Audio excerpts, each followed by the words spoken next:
was never good. I'm an international choker. I'm washed up past my prime. I get carried by my teammates. I'm toxic. I play with no brain. I just got lucky. I'm a quitter. So why did I come back?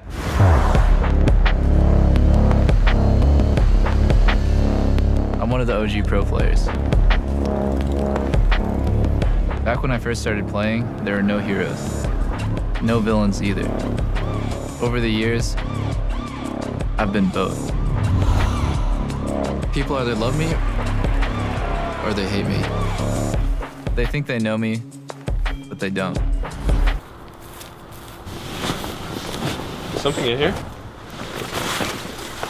Peter, what are you doing in there? Well, I'm teamless, dude. Can you help me? How long have you been teamless? A few hours. Oh my god, alright, let's get you inside. Did you shower? Mm-hmm. You should change. I have something better for you. Oh, thanks.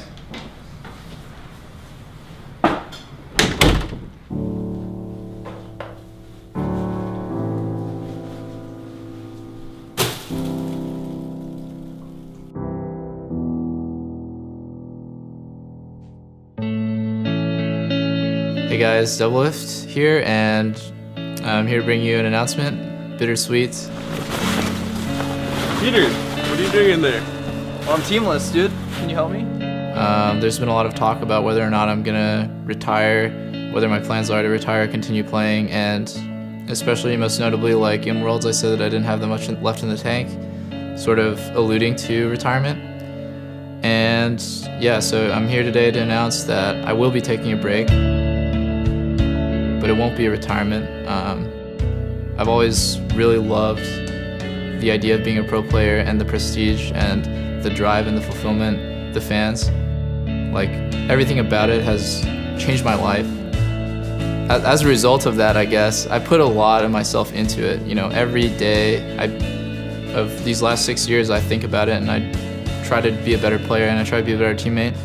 And it's taken a lot out of me, I guess. I don't like to use the word burnt out because I think it's pretty overused, but I have been working tirelessly for a quarter of my life on this project, on fulfilling my dream. And I will be taking a break for a spring split, but I do plan to come back for summer.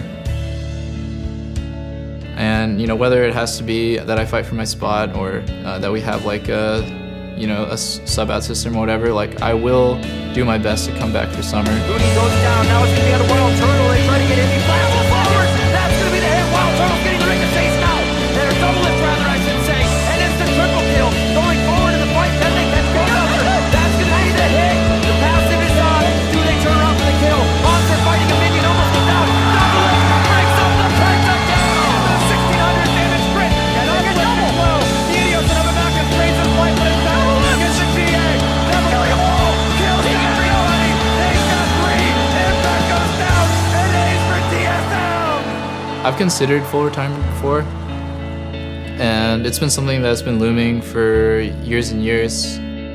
But most recently, I've thought about it, and I've been like, do I really want my story to end like this?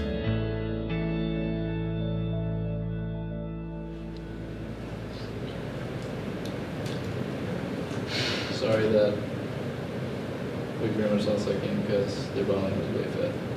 And I was scared to play saber because I thought they'd be able to snowball lane really hard. And I would have a hard time in team fights to survive, but in the end I had a hard time in team fights, and I still died in lane to the roam that we were talking about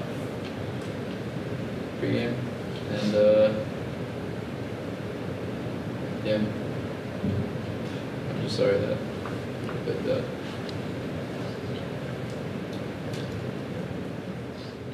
After we lost, I felt really ashamed, and I felt like I can definitely do better. If I stuck out a whole another year with this roster, we would make it so much further than groups. I know it. And I've never felt like that with another roster where it's just like, okay, it's like part of insanity, like trying the same thing over and over again, expecting a different result. Like, no, I know that if I stuck with this team, we would make it really far into Worlds and maybe win it all. Yeah, it feels so bad to retire on the note of I played not up to my standards at Worlds, and just leaving so much on the table. And also the feeling of giving up, the feeling of just like stopping the chase, stopping the hunt for the pursuit of my dreams, the pursuit of my like teammates. I don't really know how to explain it, but I've never had a real life. I've never had like real relationships, real like quality time with my friends and stuff like that. Like I've hardly been able to take a break, you know, like we average like 1 day off a month. So my perspective has been really unclear all of this time. What is it like to have a real life? What is it like to be a streamer over a pro player? Like, is this what I really want to do? So part of it is to gain perspective and a new sense of appreciation as well. And like this, all the experiences that I've had since losing for 4 years on CLG to finally winning it all, and then switching teams to TSM, which has been like the best experience of my life so far. And like starting from the bottom on TSM where we were doing really poorly, and all the way up until winning NALCS and being like NA's greatest hope at Worlds, and then another disappointment where we didn't make it out of groups. Like this whole road and journey for me has been really, it's been really awesome. Like there's been obviously like these huge disappointments and failures, but I'm glad that I'm able to go through them and move on and like become better from it. So I hope you guys will follow my journey, and I will be streaming regularly during the spring, and for the next 6 months I'm just going to do my best to keep my skills up, maybe even improve them through massive amounts of solo queue, and I'll be cheering TSM on, staying with the brand, doing everything I can to help the team, and yeah, I'll come back stronger than before. So see you then. So does anybody want to make a prediction? Are you going to win Worlds this year? Or, Oh my god. We'll get shit on if we don't. Shit. I'm gonna go with solid top 15 placing at Worlds. Wait, there are like 16 teams, right? Yeah. So We're just not the worst team at Worlds. Yeah. That's what you're saying. Okay, I'll go with that too. I'd actually make a bold top 14 prediction. Oh my god, Yeah. you're so cocky. When the news broke, Andy and I had a bet. How many comments will the Reddit thread have? I said under 10,000, he said over 10,000, I won. It's really hard if you know hundreds of thousands of people are talking about you not to look, so I'm not gonna lie, I looked. It was fun. I think I spent like all day doing that. Everyone who followed Esports was talking about how crazy the move was. And it's a lot of pressure because first, TSM must do better than CLG, or else this move will have, you know, a really awful ending for me and for TSM. So the first thing I was thinking was like, wow, there's a lot of pressure. And then the second thing is, wow, I love pressure. The very first match of LCS, and potentially a match at IEM San Jose, is TSM versus CLG. I know everyone will watch that and scrutinize our gameplay and scrutinize my gameplay. Playing with Bjergsen is going to be really fun, but also, I guess I want to prove to him that, you know, I'm just as good.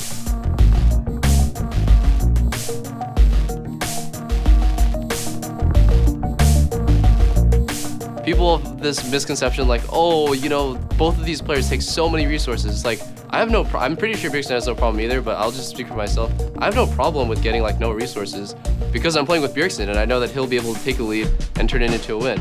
And I think vice versa, like if he's like losing lane, he can just lose gracefully and know that I can take the game away. So this is very much the best mid and the best AD teaming up finally.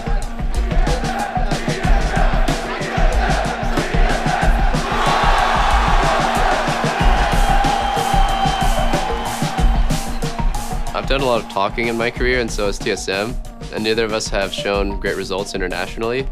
So yeah, I'm gonna stick by the actions speak louder than the words, and it's really important to me that I make a good first impression.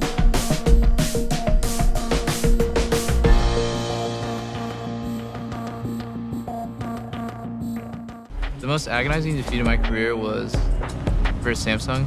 Turrets are dead, the inhibitors as well. Doublelift gonna lose his life with impeccably bad timing. That's never happened to me before. I've never been the catalyst for a loss. That one awful decision that I made, yeah, I think about that like over and over and over again. Just how stupid I was and how I costed my team so much. So I made the announcement like, hey guys, I'm gonna take a break. So I went on a little break. I'd been a pro for 6 years, and when you play competitively at that level for that long, you basically haven't had a life. I never even had a serious relationship until Bonnie. When you're in a long distance relationship, you have to make the most of it. Suddenly I had time. Time for Bonnie, time to stream, time to live a normal life. I should have been happy. But then I'd watch TSM play, I'd watch my team play without me, and I'd be miserable. I didn't really love streaming as much as I loved playing pro, and I feel out of place when I'm not playing with a team that I have such a connection with. That's when I realized I love competing. I don't want a normal life. I spent 4 years not winning anything, and then I finally won something and I had a taste for being a champion.